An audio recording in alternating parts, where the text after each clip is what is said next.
Good morning, everyone. I'm John Podesta. I'm the CEO of the President of the Center for American Progress Action Fund. It's a pleasure to be here today with my friends, Senate Majority Leader Harry Reid and T. Boone Pickens, along with my colleague Bracken Hendricks, to discuss the imperative of transforming our economy from a high-polluting, high-carbon base to one based on clean, renewable energy, and how a national clean energy smart grid is essential to this pressing national challenge.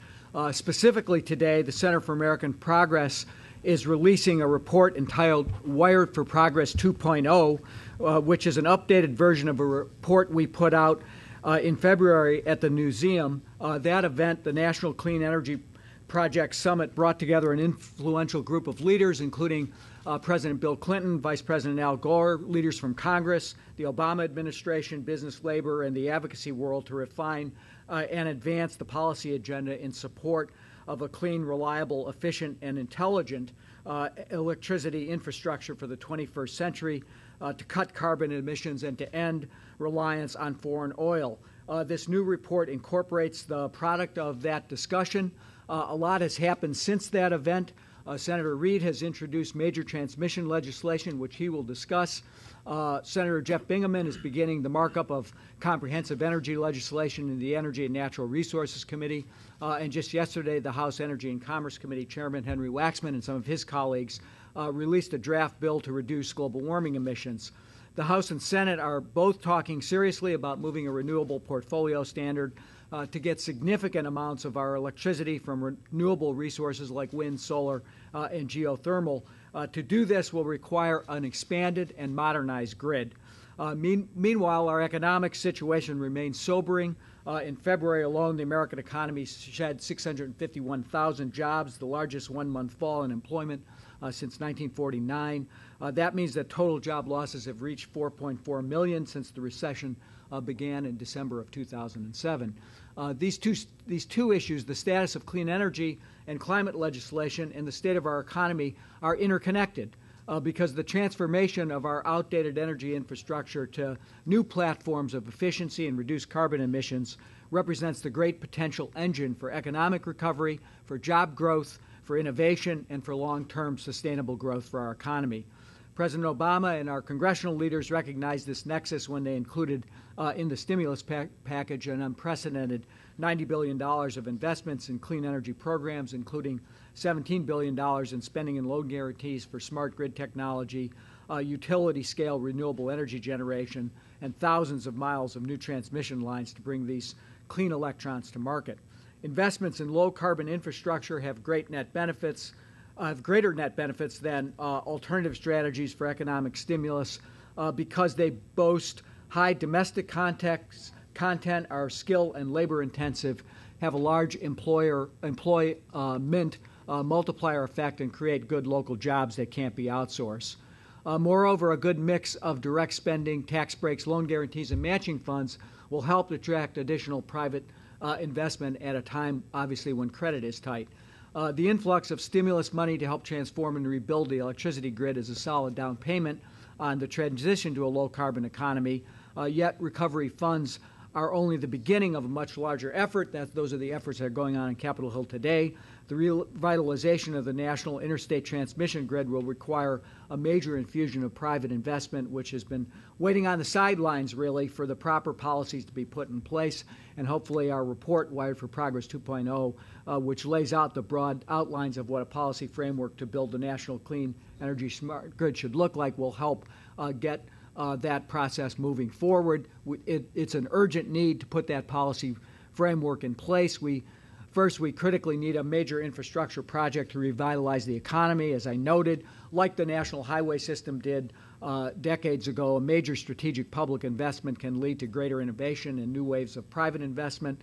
Second, we're paying a very high cost for the antiquated nature of our grid. Over $100 billion per year in damages and lost business transmission congestion alone costs consumers $22 billion annually in high energy prices. As Mr. Pickens, I'm sure, will discuss, and he's pointed out, moving off of oil to clean electricity and clean domestic fuels like natural gas will reverse our dependence on foreign oil, which last year cost us $450 billion overseas. The status quo is clearly a major drag on our overall economic recovery. And lastly, as we confront the growing body of scientific evidence on catastrophic climate change, we must understand that inaction on global warming is the most expensive course of action. From its impacts on agriculture and forestry to coastal communities and physical infrastructure to entire industries like insurance and the energy sectors, failing to speed the transition to clean, renewable, and domestic energy will be disastrous to our economy. 21st century national clean energy smart grid is vital to the future of our economy. The current inadequacy of our electricity infrastructure is a national problem. It requires a national solution. Senator Reid, Mr. Pickens, and I have co-authored a letter to the President and to his administration, which we'll share with you today as well. We thank the President and the administration for their leadership and for their vision to date, but we urge them to continue raising the profile and priority of policy to build a clean energy infrastructure. I think, judging by their level of engagement thus far and the President's focus on this, I'm optimistic that administration officials recognize both the challenge and opportunities and will be partners in moving this forward. Now I'd like to turn the microphone over to Senator Reid. Thank you. John, thank you very much. My staff told me I needed to come a little early today. There was something really important, and they were right. I came here and visited with John and Boone in the back room there, and they made the announcement that Boone was going to become a Democrat and that John was going to become a Republican. And I was so happy about that until they remind me it's April Fool's Day. So it all fell apart. So, today in our country, we will use 21 million barrels of oil. I mean, it's hard for me to say that, let alone have a concept of what that means. 21 million barrels of oil a day. As a boy, I can remember my dad was much bigger than I am, and he was known for being strong. And he could put a 55-gallon drum in the back of a truck by himself. Now, that weighs a lot. So I can't imagine. I know how big one is, 55-gallon drum, and to have 21 million of those. But that's what we use in America every day. Now, if we think about that a minute and then recognize that 70% of that oil we use every day comes from Venezuela, the unstable Middle East, how can we sleep at night? How can we rest well, recognizing that we are so dependent on others for what goes on in this country on a daily basis? We will never, ever be a secure nation as long as we're dependent on foreign oil. That's why when we talk about renewable energy, we mean using the wind, the sun, geothermal, things that are renewable. And that's what this is all about, is renewable energy, creating, as John indicated, hundreds and hundreds of thousands of jobs that people need. And the interesting thing is that there's been a recognition that we can become energy independent in a decade. We have now the foundation of Boone Pickens and Al Gore recognizing that that is a doable deal and that we need a bridge to get us there. And I'll take just a minute talking about that, but it's something we have to understand. As we speak, all across America, in New Hampshire to Nevada to Michigan to Florida, there are 6.5 million of those great big trucks hauling things around. 6.5 million. And there's been a general consensus. We believe that those should be converted, those big trucks, to natural gas. We've got lots of it in America today. In U.S. News and World Report this week, they have a report of where all the natural gas is in America, in the world. And we're doing just fine. We're one of the leading nations to have natural gas reserves. We need to do that. We need to move to have these big trucks. It can be done. I met with the head of a Swift trucking company last week. He wants to do it. We're going to have to help a little bit because engines cost more. And with cars in the interim, we in this bill that we passed, there's about $4.5 billion for battery research. We can run cars with batteries until we become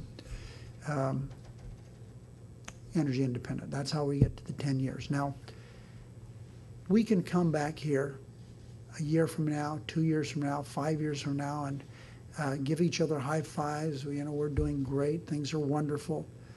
We're creating all these plants for renewable energy, but it wouldn't be fair. It wouldn't be real. The fact is that most of these places where we can produce large amounts of renewable energy are places where people do not live. People don't live there. So the key, the goal that we have to have is how are we going to get that renewable energy from the places where people don't exist, where we can create renewable energy, to where it is needed in the big cities. And we can do that with this so-called smart grid. As Secretary Chu has named it, a super highway to take electricity all over America. And that's why we're here today. We want this. We want to be able to do this. And it's certainly doable. We now understand that it's doable. And John, you folks have done a wonderful job. I've had the good fortune of being able to review this. This is terrific. We just need to do this. I'm so glad you chose as a front picture on this one of these part of a super highway that we need to take energy around the country. Finally, let me say this. During the last 10 years, we have built, I used to think it was 6,000 miles. It's now up to 7,000 miles of natural gas pipeline. 7,000 miles. During that same 10-year period, we have created less than 600 miles of power lines for electricity. That says it all. Boone? Thank you, Senator, and I want to say that your leadership up to this point is unbelievable. You have done a tremendous job. We're working with an issue here that is bipartisan. It's not a Democrat or Republican issue. It's about America. And so we're moving well. You've got the Natural Gas Act that will be introduced today. You got the grid, which you've spoken to. The insulation and energy efficiency in the stimulus package is big. It is very large. We're now talking about an energy bank to fund this, not grants. We're talking about loaning money to get some of these renewables started. I want to just take a second to thank the people that have supported me so well as American Electric Power. They want the grid. Owens Corning, they want to help with the insulation and energy efficiency. AT&T, great leadership there. Randall Stevenson stepped up, said that they're going to take 10% of their fleet to start with that would go to natural gas, and about 8% of their fleet would go to the hybrid electric vehicle. And we have the American Wind Energy Association. They have been very, very considered in helping us get started on the wind. When you look at the oil imports, it makes you sick because we are still at just under 70% of oil imports. And, a great part of that comes from people that really don't like us. And you have only one resource in America that will compete head-to-head with oil, and that is natural gas. And the senator spoke to that and the abundance of it. But we're still, after 12 months, we're still importing almost 70% of our oil. A comment on that is that, people say, well, we've got it all fixed now because gasoline prices, when we kicked off the Pickens plan on July the 8th, I didn't know who would support me or whether anybody would support me or not. But I had become so frustrated because that number of imports just kept rising. So at $4.11 on gasoline at that point, now we're down, I don't know, to $1.85 or 90, whatever, about half of where we were. And somebody said, oh, we've got it fixed. No, we don't have it fixed. We're still importing exactly the same amount of oil. It's just cheaper. And but it gave us a chance at $4.11 on that July 8th date for people to see what could happen to us and realize it is going to happen to us. Because if you look at our number 3 supplier of oil to the United States is Mexico. Mexico will not be an exporter in 5 years. Their Cantarell field, their big field, is declining so rapidly they will be an importer in 5 years. So that 1,200,000 barrels that we get every day, it's gone. And when you look, Venezuela is, they're not friendly. They've made deals with Russia and China, and their situation is they have low-gravity crude, and they need a refinery that can take that and process it. Those refiners will be available to them within 3 years. So that crude, that's 1 million barrels a day that goes away. So if you look at us in 3 years, we've got another 2 million barrels. Where are we going to get it? We're going to have to go back to OPEC for the 2 million barrels because that's the only place we can go. So the security issue is really, and I'm 80 years old, so I've got to do this pretty quick. But we've got to get our security fixed in this country for the generations that are coming up. Last point, we have our virtual march that kicked off today, and we have over 3 million people involved. So I don't have a count for you right now, but there's a huge number of emails, faxes, phone calls, and visits that have come in to Washington from that over 3 million people. Now, those people are signed up. We know with those that are with us in this, the ones that I mentioned, AEP and AT&T and American Wind and all, with their people too, we must have 10 million people that are working on this. And so it's real. It is going to happen, and we're going to have a clean economy. It's going to be green, and it's going to be our resources, and that is the key to the whole thing. We have to do it with our own resources, and we can do that. Thank you. Bracken. Thank you very much, Boone. I just want to say, first of all, it's an honor to share the stage today with Mr. Pickens, with Majority Leader Reid, and with my boss, John Podesta. I'm Bracken Hendricks. I'm a senior fellow at the Center for American Progress. And we are very focused on the economic dimensions of solving global warming, ending our dependence on oil, and building a clean energy economy. And we fundamentally take the solution set to all of these problems as a fundamental and profound task in and of itself. This is something we have to build. It's a creative act, and we are fundamentally talking about rebuilding the very foundation of our economy on a low-carbon energy platform. And with all the problems that we talked about, our dependence on oil, which costs $450 billion last year, the need for a recovery package, and the tremendous need for investment in the foundation of our economy, and of course the crippling problem of our global climate crisis, they're all interrelated and very closely connected around the type of energy system that we have and the type of system that we build. We are here today rolling out this product that we produced, Wired for Progress 2.0. It's a white paper that talks about an area of consensus that we believe is extremely exciting when we do focus on these solutions. The Center for American Progress worked very, very closely with the UN Foundation and their Energy Future Coalition to convene a group of stakeholders that was unlike any dialogue that I've been part of in this space. We had people from the regulatory community, people from states and federal government. We had people from clean energy and environmental issue-based advocacy, as well as industry and manufacturers, a whole host of constituents. And we started to talk about what are the solutions to actually build this clean energy infrastructure. And it was really remarkable. We found that we could get to the foundation for a new consensus. We could come to some very clear and concise goals for structuring some legislation. Coming out of that process, the Center for American Progress put out this report. The Energy Future Coalition put out its own vision statement that united a group of people. And we believe that we laid the foundation for a set of principles that will be very useful and hopefully has been useful to Senator Reid as he's put forward some very visionary transmission legislation. It's a very important bill, and we want to talk about some of those core principles. John mentioned the Recovery Act. I just want to touch briefly on that because in the American Recovery and Reinvestment Act, some very important spending is put forward about rebuilding our long-distance transmission grid backbone, as well as spending for the IT-enabled smart grid at the distribution level. And both of these are fundamentally important. But we're at an important point in the debate where we're moving from just how do we spend money on shovel-ready projects to actually how do we change the rules so that we can build something fundamentally different. And that's the second piece of this process of transforming the economy. It's very important to jumpstart demand by spending and stimulus, but now we really have to fundamentally rethink the rules of the road.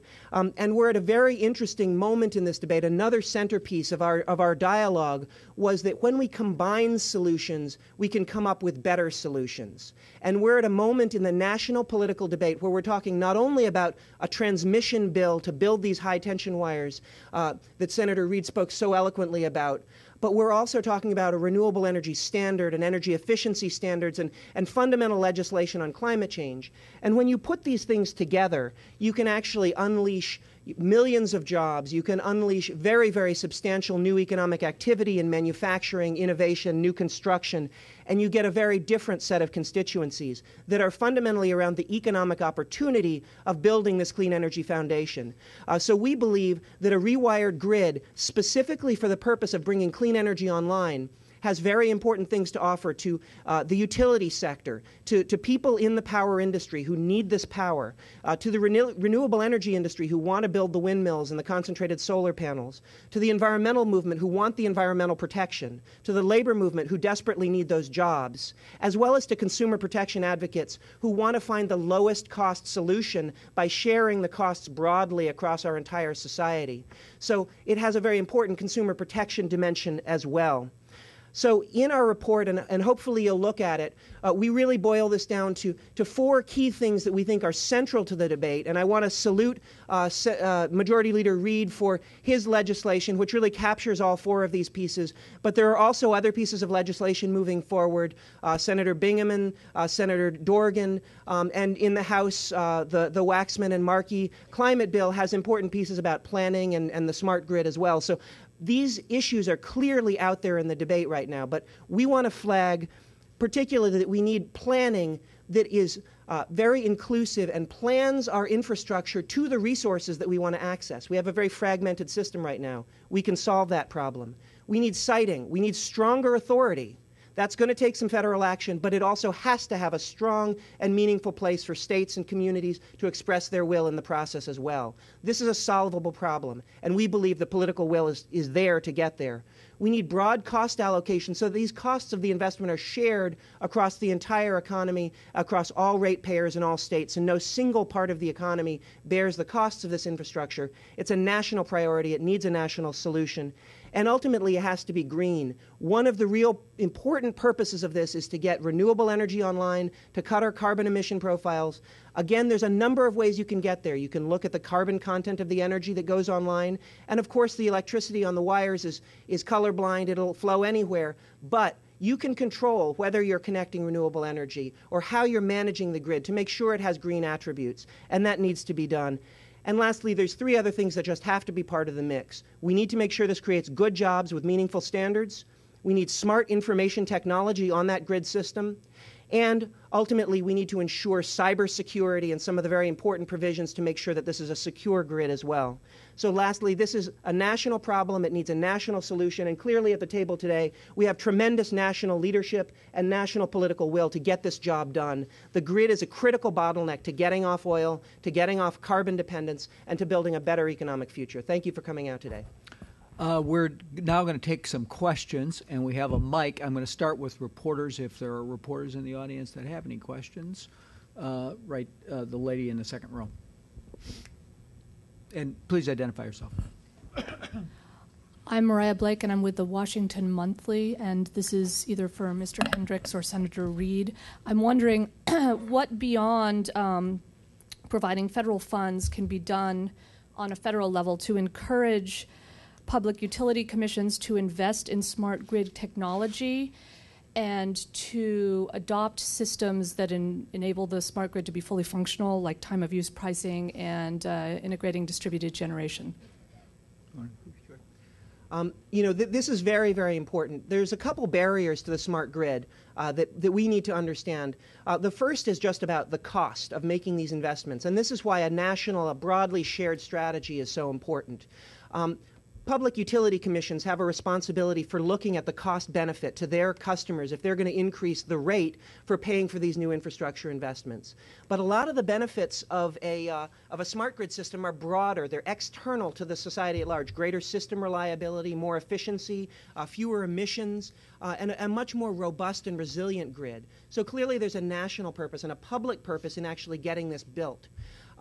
Clearly, the money that was in the recovery package is very important because that makes a statement with our investments that this is a national purpose. And to the extent that those public investments take some of the pressure off the specific rate base, it actually makes it an easier decision to get these projects built. But there are other things that can help put smart grid technology and more broadly efficiency and distributed generation on an even footing. And that has to do with structuring these efficiency and technology investments on a more equal footing in the planning process and writing them in. I noticed in the House legislation on climate, there's some interesting provisions there about deploying the smart grid rapidly.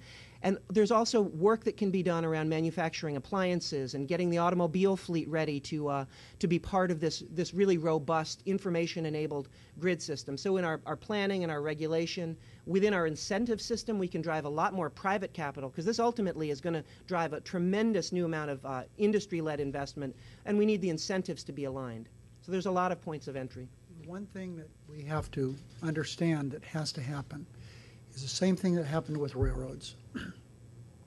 The same thing that President Eisenhower had to face. And that is, there may come a time when we have to have eminent domain. My legislation calls for it. We have more than 200 agencies, state agencies, that have the determining voice right now as to whether or not we can have power lines. That's why we had less than 600 miles during the last 10 years. And we have, as has been indicated, we have in this legislation I introduced, lots of time for planning, but there comes a time when we have to move forward. And my legislation has FERC making that decision. I don't care who makes it, but someone has to make it because we cannot be captive to these multiple state agencies that have prevented progress from going forward in power lines. The LA Times wrote a story within the past 2 or 3 months that said that their studies indicate that the average time to build a power line from here to here is 18 years. Well, we don't have 18 years, do we, Boone? It's got to go fast at my age. Thank you. Margaret Ryan with Clean Skies TV News. Senator Reid, I wondered if you could give us your response. There has been testimony in front of Senate Energy Committee about the difficulty of meeting the standards you put in your bill of restricting the type of energy that goes over a major transmission line, a backbone transmission line. There was a lot of testimony that there were real technical issues there, and it could be an extremely expensive thing to do if those lines had to be restricted. Have you had further thoughts on this? I think that we'll certainly make sure that technology is available. I believe it is, as it's been indicated in a presentation here this morning. What Bracken said is that this is, I'm paraphrasing what he said, and I agree with him that this is people trying to confuse the issue. I just think that that's simply not valid. We have all the technology in the world to determine where the power comes from.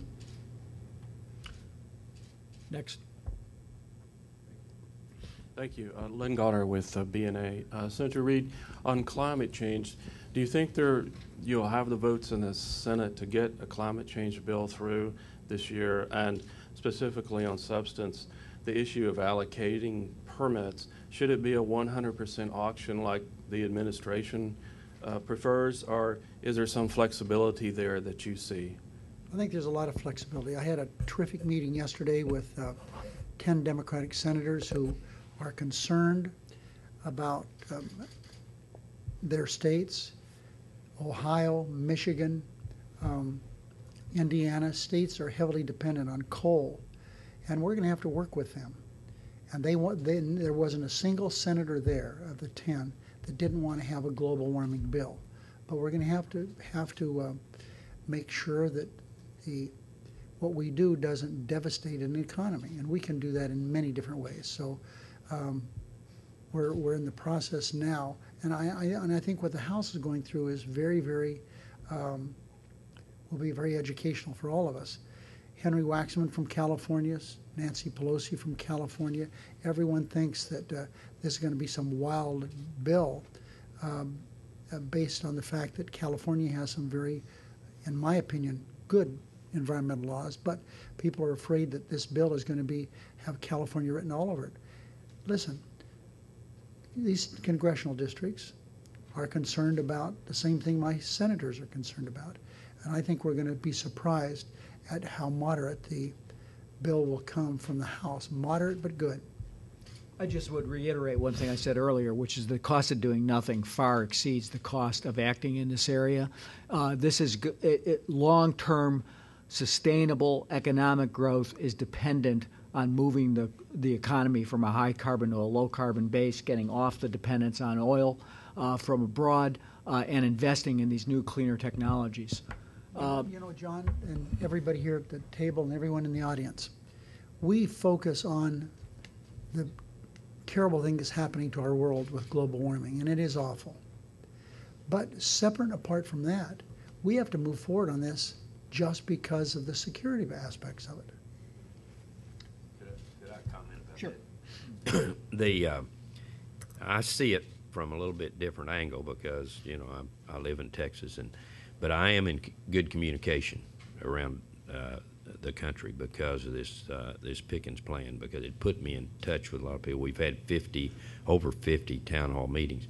But I was at a conference, at Wall Street Journal conference, economic conference at Santa Barbara 2 weeks ago, and Al Gore it was his part of the program, and somebody asked him, said, you know, when does this all happen?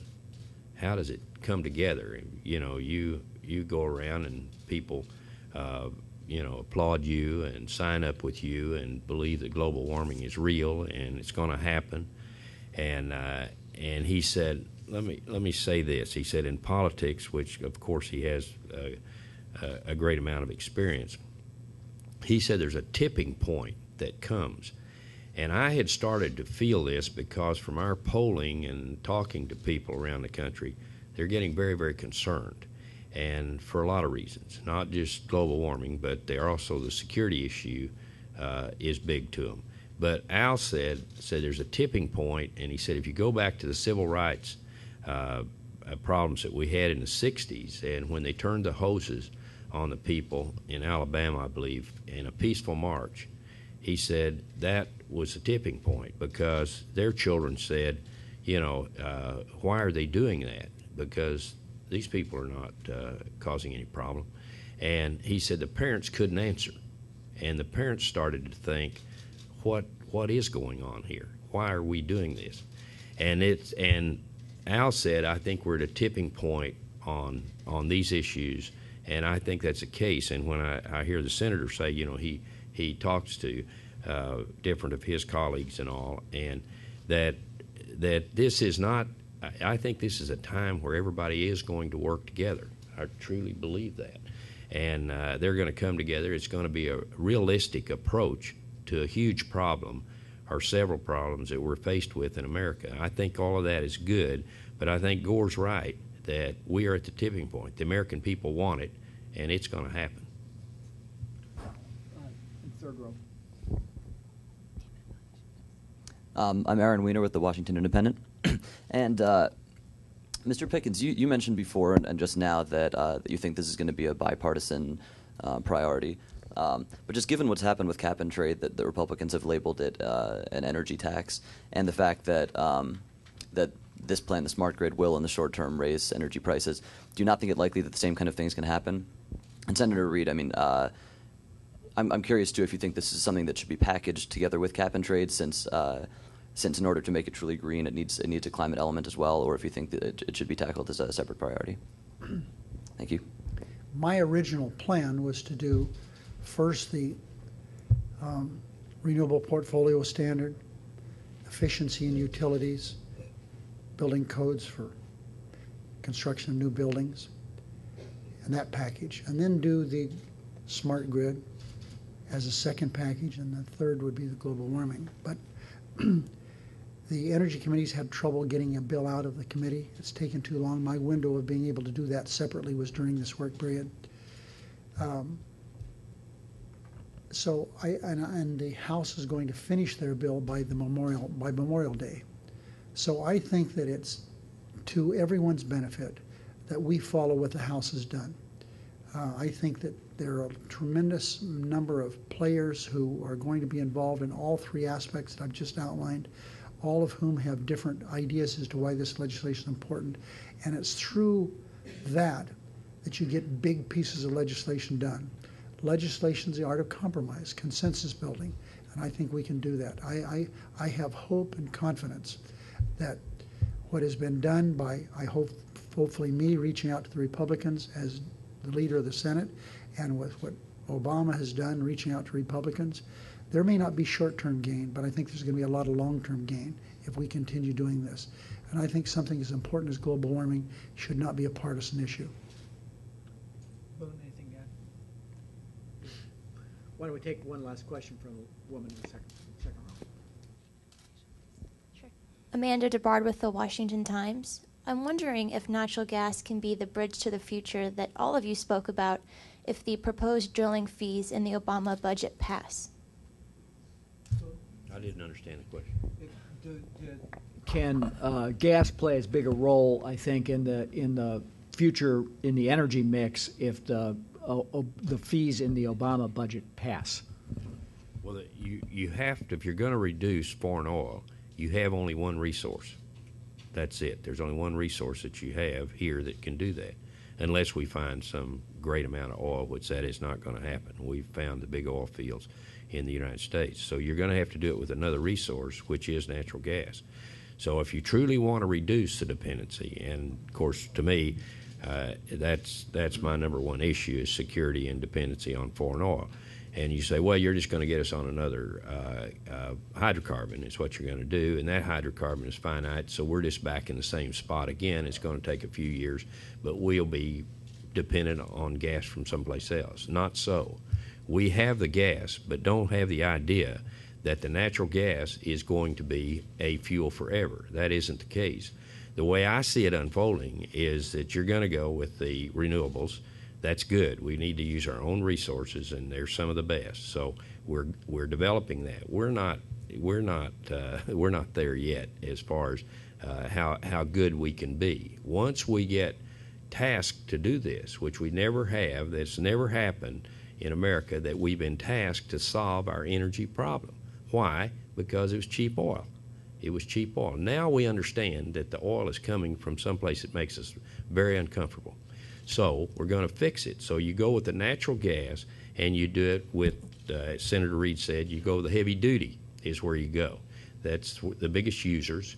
But remember, this is a great help, too, because natural gas is 50% cleaner than diesel. So you're picking up a plus there as far as clean is concerned. Okay, use the natural gas. You probably have, you're safe for 20 or 25 years. If you don't need it, and Gore and I have talked about this, and he said, well, if you don't need it that long, and we have the battery that'll move the 18-wheeler, which we don't have now, we don't have it, that he said, what do you do then? I said, go with it. Go with it when you can go with it, because natural gas is a valuable resource in America that can be used for many reasons. And so, we just need to understand what we have to work with. We need to understand our resources and then deploy them in the best places that we can. Up till now, we've never done that. I don't think we've ever sat down and said, this can be used here for some time, it can be used someplace else for another time. But I would say in less than 20 years, you will be to the next generation of transportation fuel. Will it be battery, fuel cell, whatever? But once tasked, we will figure it out, and we can do it. We're lucky that we have the natural gas that can give us the bridge for 20 or 25 years if we need it.